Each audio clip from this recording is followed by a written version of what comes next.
Shopping malls are closed, restaurants are closed, and barber shops are closed, so maybe I could use this blade here to line up the beard a little bit.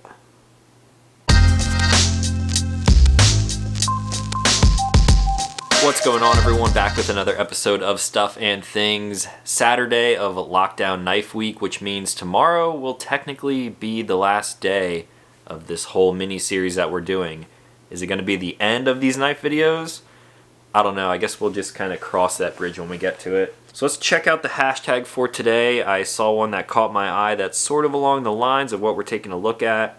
And it is right here, coming from JK Just kidding, EDC. Here he has a Kaiser mini sheepdog. It looks like he finished up his first ever acid etch. I guess he did the stonewash and everything himself. So not only is this sort of reverse Tonto Warney style blade similar to the one that we're taking a look at today, but I also thought about doing a acid stonewash type of finish to this blade because I really do like this blade. The only thing I don't really care for on it is the finish. So maybe I will end up doing that, not in this video, but in the future sometime. So thank you to everyone for using the hashtag. If you use it today, you can be featured in tomorrow's video. And if we continue these videos next week, again, we'll talk about that tomorrow. But if we continue the videos, then I will just pick more of you to feature. So with all of that being said, today we're taking a look at this knife, which you may have seen in a very old mail time video. This one was actually a gift from my friend Wayne at Panda Tactical.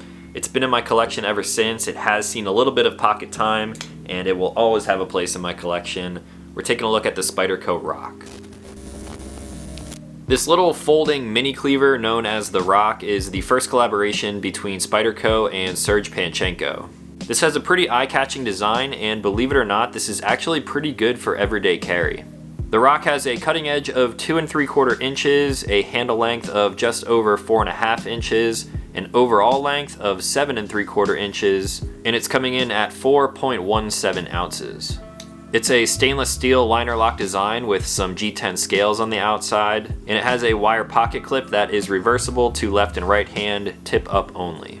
Now the blade is of course this cleaver design made out of a VG10 steel, which from my experience has held an edge pretty damn well over the years. And the only thing I don't really care for is the finish of this blade, which has been bead blasted, and we'll talk about that in a little bit.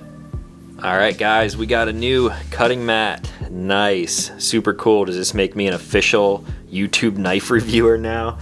Anyway, here we have a close-up look at the Spyderco ROC. Really interesting shape even when this thing is closed up. Here on this side of the blade you can see that Serge Panchenko logo right there. You can actually see a stamp right here signifying that VG10 blade, and this thing is originating from Japan. So because of this unusual design and showing how much this blade actually sticks out, it kind of rides in the pocket a little bit weird.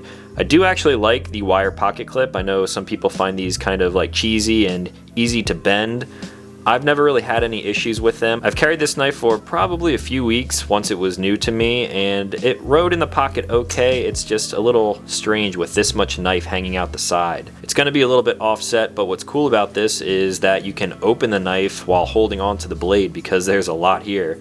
So when you pull it out of your pocket, I kind of just gravitated towards grabbing the blade like this and then doing like a Spidey drop, actually holding the blade either by the hole or up here on the blade and just dropping it open like that. So here we have the ROC in its open state. Again, this is a liner lock design. The lockup on here seems pretty good for a folding knife. However, at the price point of this knife, I know a lot of people are going to complain about a liner lock. Right now this thing is coming in at like $190, which to me even seems like a lot for a VG10 blade liner lock. It's a pretty basic knife overall, other than the actual design of it. But anyway, that's besides the point. We're just giving an overview of this thing. So the ergos are pretty good. They're a little bit strange, of course, because it's just like a curved handle here. You have a little bit of the swell here in the palm, which fits nicely, but I do kind of wish there was a little bit more handle here that not only would give you a better purchase, but it would also sort of cover up a little bit of that blade once it's closed up. I guess they designed it this way so you could still have access to that little Spidey hole right there. Speaking of that hole, this isn't the most flickable knife ever because it's a little bit on the smaller side when compared to other spider holes out there. but it is still super effective. I actually love opening knives with that Spidey hole. And like I mentioned, when you pull this thing out of your pocket, you have so much blade to grab onto there. I basically end up just shaking this thing open and sometimes even using the blade right like this. So looking at this thing, I guess the knife would be like a medium-sized knife. However, it feels kind of small to me. The cutting edge isn't super long. And of course, we'll do some comparisons here in a little bit. The thickness of the blade is pretty nice. Like I mentioned, it's sort of like a mini cleaver. You got a little bit of a different grind on the front here, and although there is no point like you would find on a drop point blade, you still have a little bit of a point right here, and that of course makes for almost the perfect utility blade. If you compare this to a box cutter like the Tech ROC, I mean, that's basically what this thing is good for. So although there's no belly, it's kind of a strange design, I'm still a fan of Wharncliffe blades, and this thing is super cool. Now before we get into any cons that I might have with this thing, let's do a side-by-side comparison. Here we have another one coming from Spyderco. This one does not have a dedicated review on my channel yet, however it's one that I can easily recommend.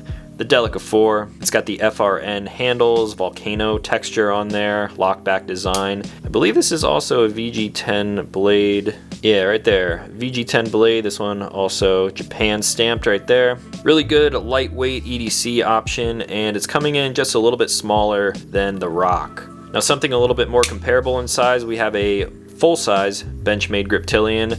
This one feels like more knife to me because I believe the handles are a little bit better. Fills up your hand a little bit more. It's more of a traditional style blade with that drop point. Both knives very functional, however this one just feels a little bit more ergonomic to me, and they are almost the same size. You get a little bit more of a cutting edge out of this Griptilian though.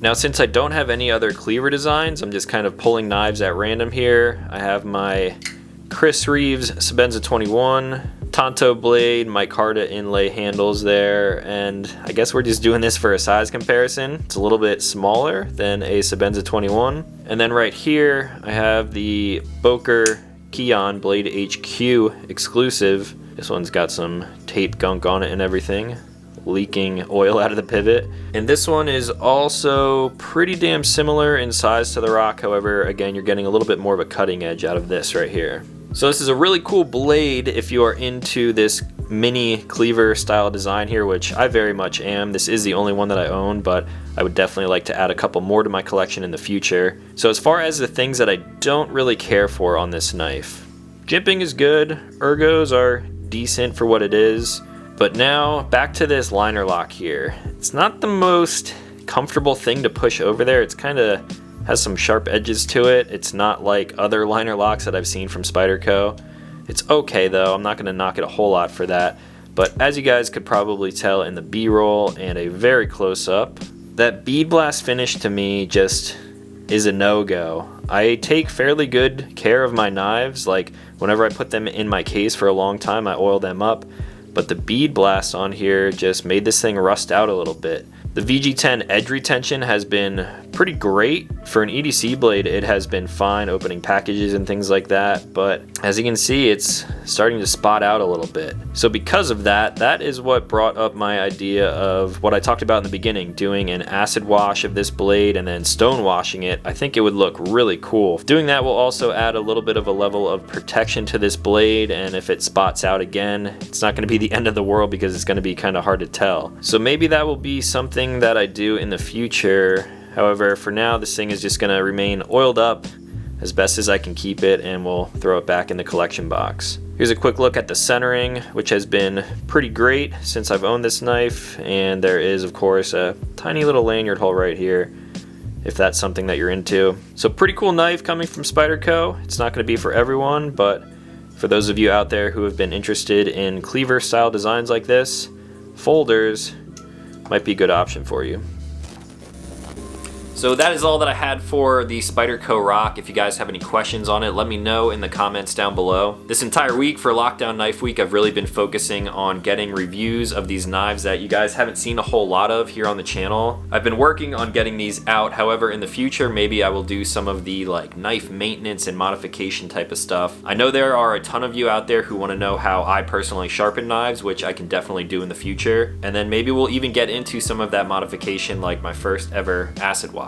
That is, of course, if Lockdown Knife Week continues to be weeks plural, 2 weeks. We'll talk about that in tomorrow's video. If you guys are new here, consider clicking subscribe because I make new videos every single week. Continue to use that hashtag. I love seeing all of the knives that you guys have to post, and that's gonna be all. As always, thanks for watching, and I will talk to you in the next one.